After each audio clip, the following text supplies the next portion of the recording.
Critical Role has had tremendous impact on Dungeons & Dragons and its community for two reasons. First off, if you didn't understand what D&D was really about, you could watch an episode of Critical Role and instantly see how fun this game is, and also get a sense of how to play it. Now, if you've been playing D&D your entire life like I have, we're getting this moment where popular culture is now shining a spotlight on our favorite game. It shows what a positive, constructive, shared artistic experience this game really is. I've been playing Dungeons & Dragons over 20 years. I got into my freshman year of high school back in 1996, and it's been such a huge part of my life since then. And so any chance I had to introduce somebody to the game who I was friends with, who had not had the opportunity to try it out, I was kind of evangelical about it. Like, oh, let me tell you, it's not what you think it is. It's actually a really amazing experience. And for the years, I'd introduced friends to it, and we'd game on and off. And so the current party, the Critical Role party, we had the opportunity to do a one-shot about 4.5 years ago, I think, at this point. And it was the first game for most of the players. And so I got to introduce them with this one shot and show them kind of what the game was about and how people who come from a theater background, it's almost a natural, way to step into communal storytelling. And they had such a great time that they started asking to continue it.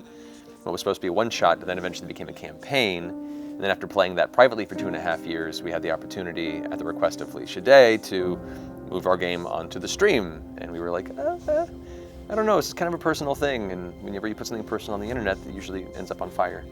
But thankfully, the community that grew around it just became an incredible juggernaut of positivity, and the show has become so much bigger than anything we do now. We had no expectations that Critical Role would become a thing, let alone the size that it's become nowadays. When we first started, we literally told ourselves, we gotta give us like 6 weeks, and if it's not working out, we'll just go back to our home game. The title that I used for a while was The Grand Experiment, because we had no idea that there would be an audience for it. We didn't know there would be an interest enough to make it worth all of us setting aside a weekly evening that otherwise we'd covet at home, sitting on the couch and watching Netflix. The moment that really hit me was when we started to see incredible fan art emerge of the player characters, and lots of it. Very talented people doing that. People writing stories and fan fiction, expanding upon parts of the story that we didn't fill out. And then starting to get letters of people saying how much it meant to them, how the story, even just a few episodes in, was pulling them out of a deep depression, was allowing them to reconnect with their love of D&D that they haven't played in 20 plus years. And so on that small scale, we began to realize this is becoming more important than just a little D&D show that we're playing. People are taking this inspiration and converting that positivity into other elements of their life, and that was exciting. I mean, it's been brought up in panel forums and discussions with people in the industry that Critical Role has been a part of kind of this tabletop renaissance, this resurgence of tabletop RPGs and gaming, and I'm excited and I'm proud. It's also, I try to maintain that we're one of many. There are so many great streams and so many games out there that it presents, and one, maybe it's because I don't want all the pressure on myself too, but I'm excited, and one of the things we set out to do with this was to present to people who didn't have a way of explaining what D&D was to other people, to give an example. And it's just one way of playing the game. There's so many different ways of playing Dungeons & Dragons, and this is just a style of playing it that leans more towards narrative, it leans more towards the flair for the dramatic. And so we wanted to present a game that was both a bunch of friends playing, not an assembled cast. We're literally at a table, missing each other throughout the week and excited that we get together to do this once a week.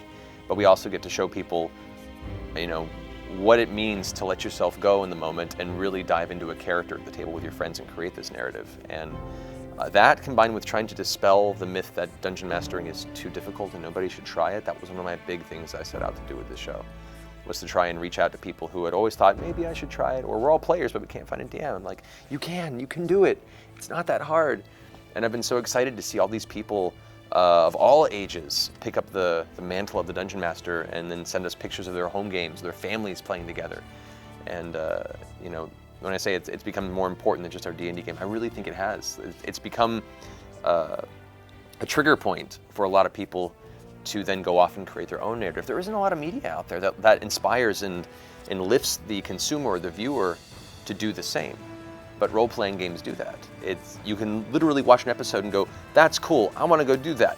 go buy a couple books, and by Saturday, have the exact same experience with you and your friends. And there's no other form of media I really know of other than gaming that lets you do that. And what's great is you will have an entirely different gaming experience than the one that you saw. Every single gaming group is so unique, and every adventure, every table is so radically different, even through its similarities, to where nothing is the same. And so all these little pockets of narrative are wholly unique and special to the people that are there in that moment, and then it's gone. It's, I don't know, it's a beautiful form of art to me. Thank you, Matthew Mercer, for being on Dungeon Life. You can check out his show Critical Role every Thursday at 7 p.m. Pacific Time on the Geek and Sundry Twitch channel.